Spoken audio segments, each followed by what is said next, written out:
உயரங்களை மட்டுமல்ல, வாழ்க்கையையும் உயர்த்துகிறோம். துல்லியமான தொழில்நுட்பம், நம்பகமான பாதுகாப்பு, உயர்வின் புதிய அடையாளம். Accord elevators. எல்லா வானிலை மாற்றங்களுக்கும் பெஸ்டா இருக்கும் இந்த ரூபிலெக்ஸ் பெயிண்ட்ஸ். வர்ணம் பூசுவதற்கு மட்டுமல்ல, உங்கள் வீட்டை பாதுகாக்கவும் ரூபிலெக்ஸ் பெயிண்ட்ஸ். திமுக அதிமுகவையும் தன் பக்கம் வைத்துக் கொள்வதற்கு முதலமைச்சர் விஜய் செய்த திட்டமாய் பொதுவெளிகளில் பாஜக தான் இயக்குது அப்படிங்கிற மாதிரி தொடக்க முதலே இந்த திராவிட கட்சிகளை வீழ்த்துவதற்காக தமிழக வெற்றி கழக தலைவர் விஜயை பயன்படுத்துறாங்க. முக்கியமாக திமுக அதிமுக ரெண்டு பேருமே ஓர் அணியில இருந்து தான் எதிர்க்கிறாங்க. அதுல ரெண்டு பேருமே ஒரு கட்சி தான். இல்லை, இந்த தேர்தலுக்கு பிறகு இரண்டு மிகப்பெரிய திராவிட கட்சிகளான திமுக அதிமுக வீழ்த்தி தாவேகா வந்துருச்ச உடனே இந்த இரண்டு தரப்புலையுமே ஒரு இணக்கமான உணர்வு வந்துருச்சோ அப்படின்னு நம்ம பார்க்கிறோம். முக்கியமாக நீங்கள் சட்டப்பேரவை தொடர்ந்து நீங்கள் கவர் பண்ணுறீங்க. முக்கியமாக அது நடைபெற்றது என்னன்னா, இந்த சட்டப்பேரவை யார் படம் வைக்கிறது அப்படின்னு. இன்னும் செங்கோட்டையன் அவர்கள் இன்னும் கூட செல்வி ஜெயலலிதா படத்தை வச்சிருக்காரு அமைச்சர் செங்கோட்டையன். ஜெயலலிதா அவர்களுடைய படத்தை செங்கோட்டையன் இன்னும் வச்சிருக்கிறாரு. நாங்கள் அவர் இதயத்தில் இடம்பெற்றிருக்கிறார். ஆனால் 3 முறை முதலமைச்சராக செல்வி ஜெயலலிதாவால் நியமிக்கப்பட்ட அவர் படத்தை மாற்றிட்டாருன்னு போனது தான் இந்த படம் விஷயமாக வந்தது. ஸோ இது தவிர்க்கப்பட்டிருக்க வேண்டியது தான். ஆனாலும் கூட ஒரு நகைச்சுவையாக அவர் தான் ஜேசி பிரபார் சொன்னார். Delivering smiles all around the professional careers. Reach us to reach them. வணக்கம் ஆகாயம் நண்பர்களே. நீட் நீக்கப்பட வேண்டும், FCRA திருத்த சட்டம் தவிர்க்கப்பட வேண்டும் என்று சட்டப்பேரவையில் எதற்காக தீர்மானங்கள் கொண்டு வரப்பட்டன? திமுக அதிமுக போன்ற கட்சிகளில் தம்பக்கம் எடுக்க முதலமைச்சர் விஜய் முயற்சி செய்கிறாரா? இதை பற்றி பேசுவதற்காக மூத்த பத்திரிகையாளர் திரு துரை கருணா இங்கு வந்திருக்கிறார். வணக்கம் திரு துரை. வணக்கம். வணக்கம். சட்டப்பேரவையில் நீட் நீக்கப்படணும், அப்புறம் FCRA அந்த திருத்த சட்டம் திரும்ப பெறப்படணும் அப்படின்னு தீர்மானம் கொண்டு வரப்பட்டது. எல்லா கட்சிகளுமே ஆதரிச்சன, பாஜக உறுப்பினர் மட்டும் அது ஆதரிக்கல. திமுக அதிமுகவையும் தன் பக்கம் வைத்துக் கொள்வதற்கு முதலமைச்சர் விஜய் செய்த திட்டமாயுது.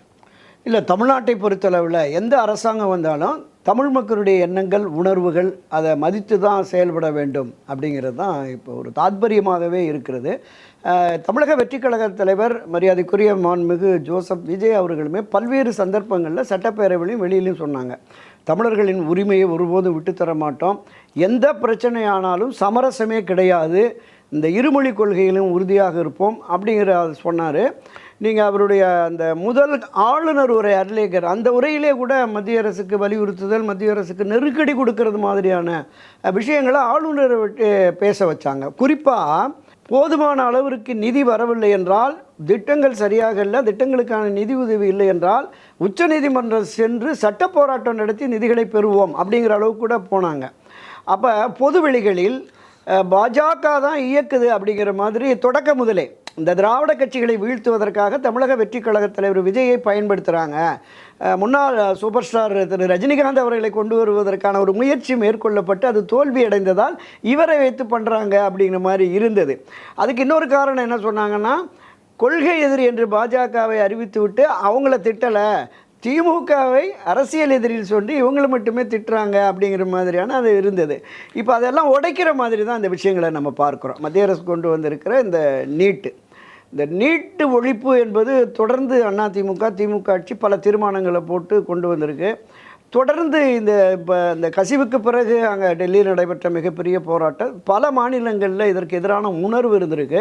அப்போ தமிழ்நாட்டை பொறுத்தவரையில் பெரும் பாதிப்பு இருக்குது அப்படிங்கிறது தொடக்க முதலே பார்த்தோம். மறைந்த முன்னாள் முதலமைச்சர் கலைஞர் கருணாநிதி ஆகட்டும், செல்வி ஜெயலலிதா ஆகட்டும், அதுக்கு எதிரான நிலைப்பாடு கொண்டவர்களாக இருந்தாங்க. அதைத் தொடர்ந்து திரு ஸ்டாலின் அவர்களும் எதிரான நிலைப்பாடை அதனுடைய நீட்சியாக நீங்கள் சொன்னதான் திராவிட மாடலின் நீட்சியாக தாவேகா அரசும் இதை முன்னெடுத்திருக்கிறது. இந்த இரண்டு பிரச்சனைகளிலும் திமுக அதிமுக ஆதரவு தெரிவிக்க வேண்டிய ஒரு கட்டாய சூழலுக்கு கொண்டு வந்துட்டார். நம்ம பார்ப்போம் எதுக்காக கொண்டு வர்றாரு. ஏன்னா கடுமையாக முக்கியமாக பட்ஜெட் தொடர்பாகவும் வேளாண் பட்ஜெட் தொடர்பாகவும் தொடர்ந்து திமுக அதிமுக ரெண்டு கட்சிகளுமே தாவேகாவை விமர்சனம் பண்ணிட்டு இருக்காங்க. ஆனால் இந்த மாதிரி விமர்சனம் செய்கிற அதே சமயத்தில் ரெண்டு கட்சிகளுமே தாவேகா என்ன முடிவெடுக்குதோ அதுக்கு பின்னால் நிற்கிறோங்கிற மாதிரி ஏமாத்துறாரு ஒரு சூழலில் கொண்டு வந்துட்டார்ல. இப்போ தமிழ்நாட்டை பொறுத்தளவில் மக்களுடைய எதிர்பார்ப்பு, மக்களுடைய விருப்பம், இந்த மாநிலத்தினுடைய உரிமை, இதை ஒருபோதும் விட்டு கொடுக்கக்கூடாதுங்கிறது தான் தொடர்ந்து தமிழகத்தில் இருக்கிற ஆட்சியினுடைய செயல்பாடாக இருந்தது.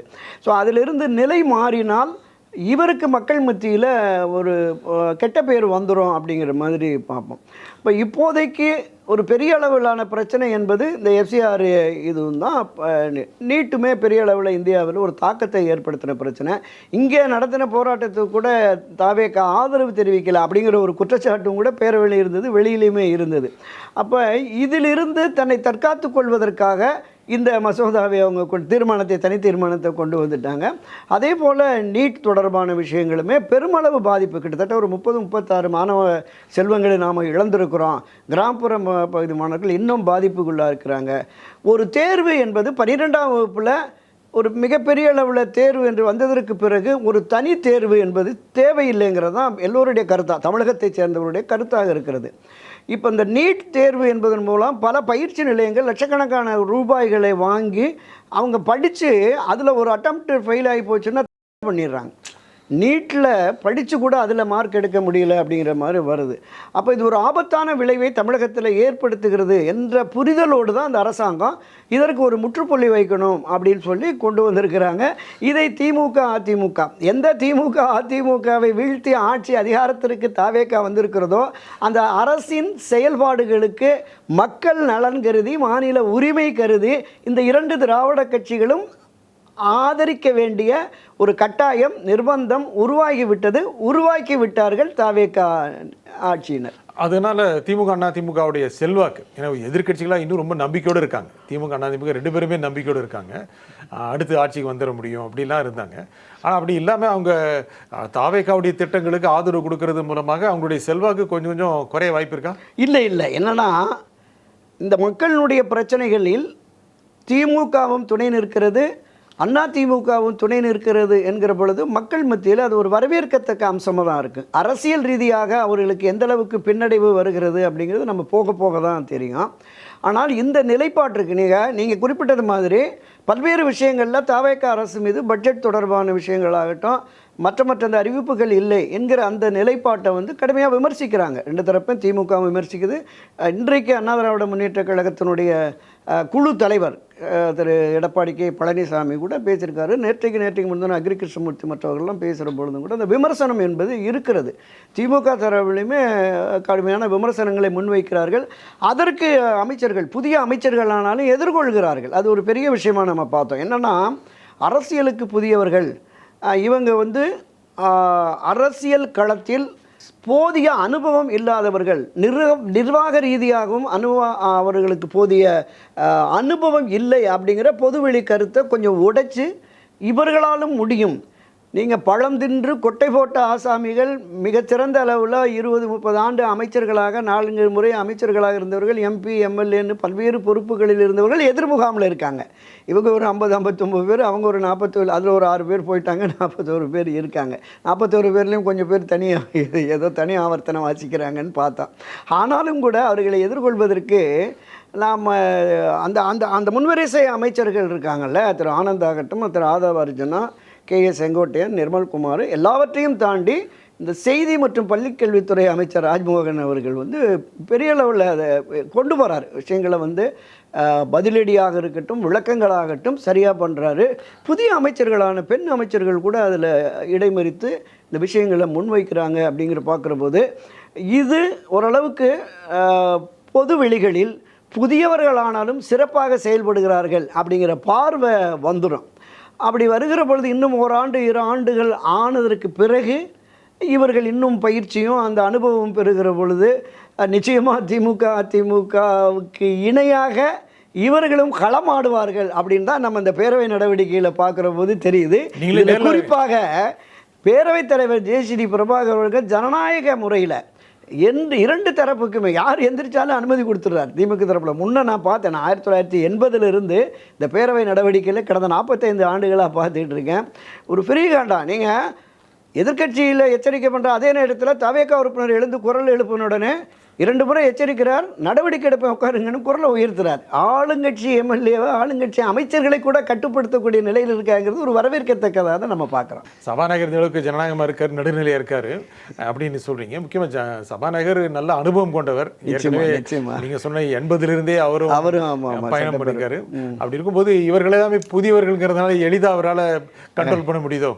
இல்லை அதாவது அவர் ஒரு சரியான திசைவெளியில் அவையினுடைய மரபுப்படியும் விதிப்படியும் நடத்தணுங்கிறதுல இருக்கார். நீங்கள் அடிக்கடி சொல்லுவார், அவையினுடைய மரபு கண்ணியம் காக்கப்பட வேண்டும், அந்த அளவுக்கு நீங்கள் வந்து எச்சரிக்கையோடு கவனமாக பேசணும் அப்படின்னு சொல்லி. புதியவர்கள் ஆனாலும் கூட ஆளுங்கட்சியை சேர்ந்தவர்கள், ஆட்சி கட்சியின் மூலமாகத்தான் பேரவைத் தலைவராக இருக்கார். நம்ம பல்வேறு காலகட்டங்களில் பார்த்தோம். நான் அறிந்த வகையில் மரியாதைக்குரிய மறைந்த பிடிஆர் பழனிவேல்ராஜன் அவர் நியாயமாக அவையை நடத்துவார். அதற்கு பிறகு நான் பார்த்த அளவில் ஜேசி பிரபாகர் அவர்கள் வந்து சரியாக பண்ணுறார். கிடைக்கிற சந்தர்ப்பத்தில் எல்லாமே தான் வளர்ந்த இடமான புரட்சித் தலைவர் எம்ஜிஆரை மேற்கோள் காட்டி பல விஷயங்கள் சொல்லுவார். 1980 காலகட்டத்தில் மத்திய மாநில உறவு தொடர்பாக கருத்தரங்கத்துக்கு டெல்லி அனுப்பினார் தலைவர். அன்றைக்கு மாநிலத்துக்கு போதுமான நிதி வேணுங்கிற அந்த கோரிக்கை இருந்தது. இன்றளவும் அந்த நிதி பகிர்வு தொடர்பான தீர்மானம் வர்றபோது அதில் பேசுகிறப்போ அந்த விஷயத்தை சொல்கிறாரு. ரேஷன் கடையில் போய் அவர் அது புரட்சித் தலைவர் ஆய்வு நடத்தி அது சரியாக செம்மையாக பண்ணினார். ஸோ அந்த வழியில் தான் இருந்த இடத்தில் எந்த மாதிரியாக அந்த ஆட்சியை அவர் நடத்தினார் அப்படிங்கிற விஷயத்தை சுட்டி காட்டி அந்த வழியில் இந்த அரசு செயல்படணுங்கிற ஒரு ஒரு ஆலோசனை மாதிரியான விஷயங்களையும் கொண்டு வர்றாரு. அப்படிங்கிற மாதிரி பல விவாதங்கள் வந்து காரசாரமாக போகிற பொழுது அதை கட்டுப்படுத்துறதுக்கு அமைச்சர்களே எழுந்தாலும் கூட போதும் நான் கட்டுப்படுத்திட்டேன், நீங்கள் அமருங்க, அவை முன்னவரையே உட்கார வச்சிடறார், போதுங்க நான் அதை சரி பண்ணிட்டேன், நீங்கள் உட்காருங்க அப்படிங்கிறாரு. ஒரு ஒரு ஒரு கலகலப்பாகவும் விவாதங்கள் போயிட்டுருக்கு, கருத்து மோதல்களும் இருக்குது. இந்த அவை பெரும்பாலானவர்கள் நினைத்தபடி இல்லாமல் ஒரு சரியான திசைவெளியில் போகிறதோ அப்படிங்கிற மாதிரி தான் நம்ம பார்க்கலாம். முக்கியமாக திமுக அண்ணா திமுக ரெண்டு பேருமே ஓர் அணியில் இருந்து தான் எதிர்க்கிறாங்க, அதில் ரெண்டு பேருமே ஒரு கட்சி தான் அப்படிங்கிற ஒரு தோற்றம் மக்கள்கிட்ட ஏற்பட்டிருக்கா இல்லை? இல்லை இந்த தேர்தலுக்கு பிறகு இரண்டு மிகப்பெரிய திராவிட கட்சிகளான திமுக அண்ணா திமுக வீழ்த்தி தாவேகா வந்துருச்ச உடனே இந்த இரண்டு தரப்புலையுமே ஒரு இணக்கமான உணர்வு வந்துருச்சோ அப்படின்னு நம்ம பார்க்குறோம். ஏன்னா திமுக ஆதரவோடு எடப்பாடி பழனிசாமி முதலமைச்சர் ஆதரவு கூட முயற்சி மேற்கொள்ளப்பட்டது, பேச்சுவார்த்தை நடத்தினார்கள் அப்படின்லாம் நம்ம கேள்விப்பட்டோம். இரண்டு அணிகளுமே இணைந்து பயணிப்பது சரியாக இருக்கும் அப்படிங்கிற மாதிரி கூட பேசினாங்க. ஸோ அந்த நிலைப்பாடு என்பது, அதாவது சிபிஐ சிபிஎம் இரண்டும் தனித்தனி கட்சிகள், அவங்க எப்படி ஒரு ஒருமித்த கருத்தோடு இடதுசாரி சிந்தனைகளோடு பயணிக்கிறார்களோ அந்த மாதிரி இவங்களும் பயணிக்கலாம் அப்படின்னு சொல்லிட்டு அந்த அணியில் இருக்கிற பொது உடைமை கட்சியோட பலருமே சொன்னாங்க. ஏன்னா ஒரு ஒரு கிட்டத்தட்ட 75 ஆண்டுகள் பாரம்பரியமிக்க திமுக, ஒரு 50-54 ஆண்டுகள் பாரம்பரியமிக்க அண்ணா திராவிட முன்னேற்ற கழகம், இது ஒரு 6 முறை திமுக 6 முறை ஆட்சி கட்சி, அண்ணா திராவிட முன்னேற்ற கழகம் 7 முறை ஆட்சி கட்சி. அப்போ இந்த இரண்டு பெரும் சக்திகளையும் திடீரென வந்த ஒரு புதிய சக்தி வீழ்த்துகிற பொழுது அந்த புதிய சக்தியை எதிர்கொள்வதற்கு நாம் ஒன்றுபட்டு பயணித்தால் கூட பரவாயில்லைங்கிற உணர்வு திமுக அதிமுகவினர் மத்தியில் வந்துருச்சோ அப்படிங்கிற மாதிரி தான். சட்டப்பேரவை பொறுத்த வரைக்கும் தனியாக இருக்க ரெண்டு பேரும் முயற்சி பண்றாங்க. கிட்டத்தட்ட எதிர்கட்சிகளான திமுக அதிமுக ரெண்டு பேருமே பக்கத்து தான் உட்காந்துருக்காங்க. அதிமுக எத்தனை நாள் எதிர் உட்காந்துருக்காங்க, அப்படியே ஒன்னாயிருவாங்களோ ஒரு தோற்றம். முதல் வரிசையில் திராவிட முன்னேற்ற கழகத்தினுடைய எதிர்க்கட்சி தலைவர், துணைத் தலைவர், கொறடா, துணை கொறடான்னு ஒரு வரிசை அப்படியே வருது. சட்டமன்ற குழு தலைவர் எடப்பாடி பழனிசாமி, துணைத் தலைவர் OS மணியன், கொறடா அக்ரி கிருஷ்ணமூர்த்தி, துணை கொறடா ராஜேந்திரன், அந்த முதல் வரிசையிலேயே திமுகவினுடைய நீட்சியாக எடப்பாடி அவர்களுடைய பக்கத்தில் தானே திரு MRK பன்னீர்செல்வம் உட்காந்துருக்காரு. MRK பன்னீர்செல்வம், ஏவாவேலு, கயன் நேரு, இவங்க எல்லாருமே உட்காந்துருக்காங்க பரஸ்பரம்.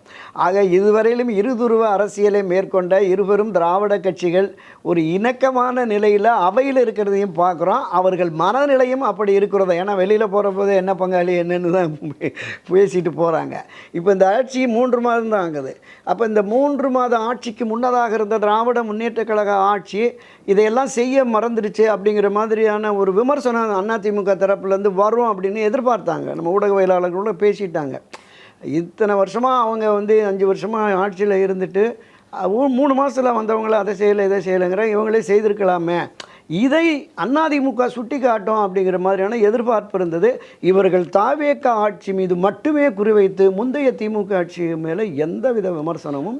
எடப்பாடி பழனிசாமி கடந்த ஆட்சியில் முக்கியமாக பேருந்துகள் அதிக தூரம் பயணிக்க அனுமதிக்கப்பட்டன, அது அதிக ஆண்டுகள் பயன்படுத்தப்பட்டன, ரொம்ப மோசமான நிலைமையில் இருக்குது அப்படின்னு பதிவு பண்ணார். அப்போனா திமுக மேலேயும் ஒரு விமர்சனம் வச்சுக்கலாம் அப்படின்னு எடப்பாடி நினைக்கிறாரு, மற்றவங்க நினைக்கிறாங்கிறது பெரிய சந்தேகம். ஆமாம் ஆமாம், நிச்சயமா நிச்சயமா. நீங்க உங்க பேச்சுல சொன்னீங்க அண்ணா திமுகவுடைய ஆதரவுல அவங்க குழுவிலேயே ஒற்றுமையா இருக்காங்களா அப்படின்னு. திரு எடப்பாடி பழனிசாமி பேசினா ஒருத்தர் 2 பேர் தான் மேஜையை தட்டுறாங்க. அவர் முக்கியமாக அன்பழகனோ மற்றவர்களோ, ஏன் பக்கத்தில் இருக்கிற ஓஎஸ் மணின்னு கூட இல்லை. ஆமாம் ஆமாம், அதுதான். நீங்கள் சபைக்கு வருகிற பொழுது முன்னாள் எதிர்க்கட்சி தலைவராக எடப்பாடி பழனிசாமி இருக்கிறது அவைக்குள்ள நுழைஞ்சாங்கன்னா அவ்வளோ பேருமே மேஜை தட்டி ஒரு ஆரவாரம் இருக்கும். இன்றைக்கு அவர் உள்ள நுழைகிற போது அவருடைய ஆதரவு நிலைப்பாட்டில் உள்ளவர்களோட அது பண்ணுறதில்ல, என்னன்னு தெரியல. திரு சி வி சண்முகத்தை கேட்குறாங்க, ஏங்க உங்கள் குழு தலைவர் தானே எடப்பாடி பழனிசாமி, அவரை நீங்கள் பார்ப்பீங்களா பேசுவாங்கன்னு, அவருக்கு எனக்கு என்னங்க இருக்குது அப்படிங்கிறார். அப்போ உள்ள அந்த உரசல் என்பதும் அவர்களுக்குள்ளே இருக்கிற அந்த மனப்புழுக்கம் என்பதும் இன்னும் இருக்குது. ஒரு ஆபத்தான நிலைமைக்கு அதிமுகவை கொண்டு சென்று விடுவார்களோ எல்லோரும் சேர்ந்து அப்படின்னு. ஏன்னா அந்த 6 பக்க அறிக்கை பார்த்தீங்கன்னா இது வரைக்கும் பல பதிவுகளில் நான் பேசின விஷயந்தான் அது அறிக்கையாகவே வந்திருக்கு. நான் பார்த்தேன் அதை. இன்றைக்கி சி வி சண்முகம் பேசுகிற போதுமே அந்த விஷயத்தை தான் சொல்கிறாரு. ஒரு அரசியல் இயக்கம் என்பது வெற்றி பாதையில் பயணிக்க வேண்டுமென்றால் அதை வழிநடத்துகிற தலைவருக்கு ஒரு தகுதி, தலைமை பண்பு நிச்சயமாக இருக்கணும், அனைவரையும் அரவணைக்கும் போக்கு இருக்கணும் அப்படிங்கிறது தான் இவங்களுடைய நிலைப்பாடாக இருக்கிறது. இதில் என்ன ஒரு பெரிய வருத்தம்னா, இப்படி ஒரு அதிருப்தி நான் பல பதிவுகளை நம்மளே பேசியிருக்கோம். ஒரு இக்கட்டான நிலையில் அண்ணா திராவிட முன்னேற்றக் கழகம் இருக்கிற பொழுது இங்கிருந்து போராடி கட்சியை வலிமைப்படுத்தணும். ஏன்னா இது வரைக்கும் ஒரே பிரதான எதிரி திமுகன்னு இருந்து, இன்றைக்கி அதை விட மிகப்பெரிய எதிரியாக ஆட்சி கட்சியாக தாவேக்கா வந்துருச்சு. அப்போ அந்த 2 பேரும் அரசியல் கட்சிகளை வீழ்த்தி நீங்கள் அதிமுக மீண்டும் ஆட்சிக்கு வர வேண்டும் என்றால் கூடுதல் வலிமை வேணும்ல. இருக்கிறதே நீங்கள் இழந்துட்டீங்க. ஒரு கட்சியினுடைய துணை பொதுச் செயலாளர், தலைமை நிலை செயலாளர், அமைப்பு செயலாளர்கள், 38-40 மாவட்ட செயலாளர்கள், இவர்களை தாண்டி கிட்டத்தட்ட 400-500 பேர் பொதுக்குழு, செயற்குழு, மாவட்ட நிர்வாகிகள் நீக்கியிருக்காங்க. இந்த 400 பேரையும் சேர்க்கணுங்கிறாங்க. நான் என்ன சொல்கிறேன்னா, கிட்டத்தட்ட ஆயிரக்கணக்கானவரை நீக்கியிருக்கிறார். ஓபிஎஸ் ஆதரவாளர்கள், இபிஎஸ் ஆதரவாளர்கள், சசிகலா ஆதரவாளர்கள் தொடர்ந்து ஒற்றை தலைமைக்கு திரு எடப்பாடி பழனிசாமி வந்த பொழுது இது தொடர்ந்து நீக்குவது என்பது கட்சியினர் மத்தியிலே ஒரு அதிருப்தி இருக்குது. இல்லை புதிய ஆட்களுக்கு வாய்ப்பு கொடுத்தாருன்னா புதியவங்க அதை விட சிறப்பாக பண்ணுவாங்க அப்படிங்கிறார். நான் என்ன கேட்குறேன், இவ்வளவு தூரம் இவர் எடுத்த எல்லா முடிவுக்கும், எடப்பாடி பழனிசாமி எடுத்த எல்லா முடிவுக்கும் உடன்பட்டு தானே போனாங்க இவர்கள் எல்லோருமே. யார் இன்றைக்கு எதிர்க்கிற C V Shanmugam, SP Velumani, Natham Viswanathan எல்லோருமே அவர் எடப்பாடி பழனிசாமி எடுத்த எல்லா முடிவுகளுக்கும் துணை நின்று அவரை முதலமைச்சராக்குவதற்கும் எதிர்க்கட்சி தலைவராக்குவதற்கும் கட்சியின் பொதுச் செயலாளராக்குவதற்கும் பாடுபட்ட இந்த மூத்த தலைவர்களுக்கே இந்த நிலைமை, இந்த கதி என்றால் நமக்கு என்ன ஆகுமோன்னு புதுசாக வர்றவன் யோசிப்பான்ல, எப்படி தலைமைக்கு விசுவாசமாக நடக்கும். அதுதான் பலகீனம். அதை முடிவுக்கு கொண்டு வரணும்னு முயற்சி எடுக்கிறாங்க, பல்வேறு முயற்சி. என்னென்னா முதல்ல போட்டி பொதுக்குழு போட்டு நீக்கணும் அப்படிங்கிற மாதிரி பேசினாங்க. அப்புறம் கொஞ்ச நாள் என்ன பண்ணாங்க, இல்லை வேண்டாம் ஒரு செயற்குழு பொதுக்குழு மட்டும் போட்டு அங்கே விவாதித்து ஒரு ஆய்வு நடத்தி போயிடுவோம் அப்படின்னாங்க. இவங்க தொடர்ந்து முயற்சி பண்ணுறாங்க. அடி மேலே அடி அடித்தால் அம்மியும் நகரும்னு சொல்லுவான். இவர் இம்மியும் எடப்பாடி பழனிசாமி நகராததுனால இந்த நிலை நீடிக்குது. பேரவையிலேயே தனி குழுக்களாக செயல்பட்டு விடுவார்களோ அப்படிங்கிற பார்வையும் இருக்குது. என்ன நடக்குது, இல்லை என்ன நடக்க போகுதுன்னே தெரியல. ஏன்னா தொடர்ந்து இவரை வலியுறுத்துகிற பொழுது இந்த பிடிவாத நிலை தொடருமே என்றால் நிச்சயம் அங்கே ஒரு தனி குழுவாக அவங்க செயல்படுவாங்க. பொதுவெளிகள்லையுமே இன்னொரு பிளவை நோக்கி அதிமுக போய்விடுமோ என்கிற பயம் அதிமுகவினுடைய தொண்டர்கள், நிர்வாகிகளிடம் இருக்கிறது. அதை எப்படி தீர்க்க போகிறாருங்கிறது தான் நமக்கு புரியல. முக்கியமாக திரு சி வி சண்முகம் சட்டப்பேரவைக்கு வர்றாரு, அவரும் உட்கார்ந்து இருந்தார். அப்படி இருக்கும்போது அவங்களுக்குள்ள ஒரு பெரிய அளவுக்கு வேறுபாடு இருக்குது. ஏதோ ஒரு விஷயம் ஆக்சுவலாக கொறடா உத்தரவு போடப்பட்டு கடைப்பிடிக்கணுங்கிற நிலைமை வரைக்கும் அவங்க தனியாகவே செயல்படக்கூடிய வாய்ப்பு இருக்குது தானே? ஆமாம், அதுதான் சொல்ல, அதுக்கான வாய்ப்பு இருக்குது. ஏன்னா நமக்கு பல முன்னுதாரணம் இருக்குது. தேமுதிக விஜயகாந்த் தலைமையில் இருந்தபோது ஒரு 8-10 பேர் எம்எல்ஏக்கள் நேரடியாக போய் சந்தித்து தொகுதி பிரச்சனையை அம்மாவை சந்திச்சோன்னு சொல்லிட்டு கரைவேட்டி கட்டிட்டு அங்கே உட்காந்துருந்தாங்க. அதிமுக கரைவேட்டி கட்டியது ஒரு தனி குழுவாக அங்கீகரிக்கப்பட்டிருந்தது. பாமகவில் பிளவு ஒரு 2-3 எம்எல்ஏ தனித்தனியாக அந்த மாதிரி. மதிமுகவில் இருந்தது. இன்னொரு தகவல் பல பேர் மறந்துருப்பாங்க, பாண்டியன் இந்திய கம்யூனிஸ்ட் விலகி ஐக்கிய கம்யூனிஸ்ட்னு ஒரு கட்சி, 2 எம்எல்ஏ, நஞ்சப்பன் ஒருத்தர், மதுரை சண்முகம், இந்த 2 பேரில் ஒருத்தரை உடைச்சி பாதி அதிமுகவில் கொண்டு வந்துட்டாங்க. சண்முகம் என்கிறவரை வந்துட்டாங்க. இது காலகாலமாக நடந்து கொண்டிருக்கிறது. அதிமுகவில் அப்படி ஒரு நிலை வருமா பார்க்கலாம். ஆனால் என்ன நிலைமை போக வாய்ப்பு? முக்கியமாக சண்முகம் வர்றாரு அப்படின்னா நீக்கக்கூடிய சூழல் இருக்கு. அவரை நீக்கணும்னு எதிர்பார்க்குறாரா? இல்லை நடவடிக்கை. ஏன்னா திரு செங்கோட்டையன் அவர்கள் எடப்பாடி பழனிசாமியினுடைய அரசியல் வாழ்வுக்கே துணை நின்றவர். அப்படிப்பட்டவரையே நீக்கிட்டாருங்கிற பொழுது இவர்களெல்லாம் நீக்குவதில் ஒன்றும் பெரிய லெவலில் இருக்காது. நீக்கி தனக்கு எதிராக ஒரு நிலைப்பாட்டை எடுத்துடக்கூடாதுன்னு அமைதி காக்கிறாங்க. ஒரு கட்டத்தில் நீக்குவதற்கு வாய்ப்பு இருக்கிறது. ஏன்னா சீனியர்கள் எல்லாமே வேண்டாங்க, மறுபடியும் எல்லாரையும் நீக்கிட்டு பண்ண வேண்டான்னு அவருக்கு அட்வைஸ் பண்ணுற மாதிரியும், இல்லை எவ்வளோ காலத்துக்கு குடைச்சல் கொடுத்துக்கிட்டு இருப்பாங்க, வச்சுக்கிட்டு இருக்கணும் அப்படிங்கிற மாதிரியான ஒரு பார்வை எடப்பாடி பழனிசாமியை சுற்றி இருக்கிற 1-2 அவருடைய தவறான ஆலோசகர்கள் அந்த விஷயத்தை முன்வைக்கிறாங்கன்னு சொல்கிறாங்க. இந்த நிலையை நீடிக்க விடாமல் கட்சியை வழிநடத்தணும் திரு எடப்பாடி பழனிசாமிங்கிறது தான் எல்லோருடைய விருப்பமாக இருக்கு. முக்கியமாக நீங்கள் சட்டப்பேரவை தொடர்ந்து நீங்கள் கவர் பண்ணுறீங்க. முக்கியமாக அது நடைபெற்றது என்னென்னா, இந்த சட்டப்பேரவை யார் படம் வைக்கிறது அப்படின்னு. இன்னும் திரு செங்கோட்டையன் அவர்கள் இன்னும் கூட செல்வி ஜெயலலிதா படத்தை வச்சிருக்காரு, அமைச்சர் செங்கோட்டையன். ஆனால் திரு ஓபிஎஸ் போனோடனே திரு ஸ்டாலின் படத்தை வைக்க ஆரம்பிச்சிட்டாரு. படம் மனதை காண்பிக்குதா? இல்லை, அதாவது சமீப காலமாக ஒரு அரசியல் கட்சியினுடைய தலைவர் படத்தை என்னென்னா, அந்த உறுப்பினர் அட்டை இருக்குல்ல, அண்ணா திராவிட முன்னேற்ற கழக உறுப்பினர் அட்டையினுடைய அந்த பக்கத்தில் தான் அந்த அம்மா படம் இருக்கும். உள்ளே அவங்களுக்கு இந்த டீட்டெயில் இருக்கும். அதுதான் முன்னே வச்சுக்கிட்டு இருந்தாங்க. இப்போ தனி படங்களே விதவிதமான படங்களை அதிமுகவிலே வச்சுட்டு இருந்தாங்க. திராவிட முன்னேற்ற கழகத்திலும் திரு ஸ்டாலின் படம், இப்போ ஸ்டாலின் வித் உதயநிதி படங்கள்லாம் 2 பேரும் சேர்ந்து எல்லாம் வச்சுக்கிட்டு இருக்காங்க. ஒரு அரசியல் கட்சியில் பயணிக்கிற பொழுது அந்த கட்சியினுடைய விசுவாசத்தை காட்டுவதற்காக அந்த படங்கள் வைக்கிற அந்த அணுகுமுறை நடைமுறை என்பது திரு எம்ஜிஆர் காலத்தில் யாருமே பாக்கெட்டில் எம்எல்ஏக்களோ மந்திரிகளோ படம் வச்சுருக்க மாட்டாங்க. அந்த உறுப்பினர் அட்டை வச்சுருப்பாங்க, அதில் படம் இருக்கும். அந்த உறுப்பினர் அட்டைன்னு ஒரு பகுதியில் சரியாக அண்ணா படம், தலைவர் படம் இருக்கும். அதுதான் ஒரு சிலர் தான் வச்சுருப்பாங்க. இப்போ அது ஒரு ஃபேஷன் ஆகிப்போச்சு. இப்போ மரியாதைக்குரிய விஜய் அவர்களுடைய படத்தை வைக்கிறது, அவருடைய கொடிகளை குத்தி வர்றது, அந்த மாதிரிலாம் சட்டமன்ற உறுப்பினர் வருவாங்க. இந்த படம் தொடர்பான பிரச்சனை வந்திருக்கக்கூடாது. என்னென்னா, அவர் ஜெயலலிதா அவர்களுடைய படத்தை செங்கோட்டையன் பண்ணும் வச்சிருக்கிறாரு. நாங்கள் அவர் இதயத்தில் இடம்பெற்றிருக்கிறார். ஆனால் 3 முறை முதலமைச்சராக செல்வி ஜெயலலிதாவால் நியமிக்கப்பட்ட அவர் படத்தை மாற்றிட்டாருன்னு போனது தான் இந்த படம் விஷயமாக வந்தது. ஸோ இது ஒரு தவிர்க்கப்பட்டிருக்க வேண்டியது தான். ஆனாலும் கூட ஒரு நகைச்சுவையாக அவர் தான் ஜேசி பிரபார் சொன்னார், இது ஒரு ஆரோக்கியமாக நகைச்சுவையான விஷயமாக எடுத்துகிட்டு கடந்து கட்சி மாறும்போது படம் மாறலாம்ல. நிச்சயமாக அது. ஆனால் அது மாறாமல் இப்போ திரு செங்கோட்டையன் அவர்கள் வச்சுருக்காருன்னா, என்னை கேட்டால் புரட்சித் தலைவர் எம்ஜிஆர், செல்வி ஜெயலலிதா அந்த இருவரும் இருக்கிற படத்தை தான் அவர் வச்சுருக்கணும் செங்கோட்டையன். ஏன்னா அவருடைய அரசியல் வாழ்வு என்பது 1972 புரட்சித் தலைவரால் கொண்டு வரப்பட்டது. பல்வேறு பதவிகள் பொறுப்புகளுக்கு செல்வி ஜெயலலிதா முதல் முறை எம்எல்ஏ ஆனது செல்வி ஜெயலலிதா. இல்லை 77 எம்எல்ஏ 1977 80 84 புரட்சித் தலைவர் காலத்தில் எம்எல்ஏ கிட்டத்தட்ட 10-11 முறை தொடர்ந்து வெற்றி பெற்றிருக்கிறாரு. தலைவர் காலத்தில் ரொம்ப செல்வாக்கான அமைச்சரானது செல்வி ஜெயலலிதா. அதுதான் சொல்கிறேன். ஆமாம், விசுவாசம் என்பது அமைச்சராக பொறுப்புகள் அமைச்சர் 91 ஆமாம் வந்ததுனால அவருடைய படம் வச்சிருக்கிறாரு. அவர் படம் இல்லைனாலும் அம்மா என் இதயத்தில் இருக்காங்கன்னு உருகி திரு ஓபிஎஸ் அவர்கள் சொன்னார். அது என் இதயத்தில் புரட்சித் எம்ஜிஆர் அம்மா எல்லாமே நிரந்தரமாக இருக்கிறாங்க அப்படின்னு ஒரு சுவையான அது ஒரு விவாதமாக தான் போயிட்டு இருந்தது பார்த்தேன் நான். இந்த நிகழ்ச்சியில் உங்கள் கருத்துக்களை குறிப்பிக்காக திரு துரைக்கரன் மிக்க நன்றி. நன்றி. மீண்டும் ஒரு நிகழ்ச்சி சந்திப்போம். நன்றி, வணக்கம்.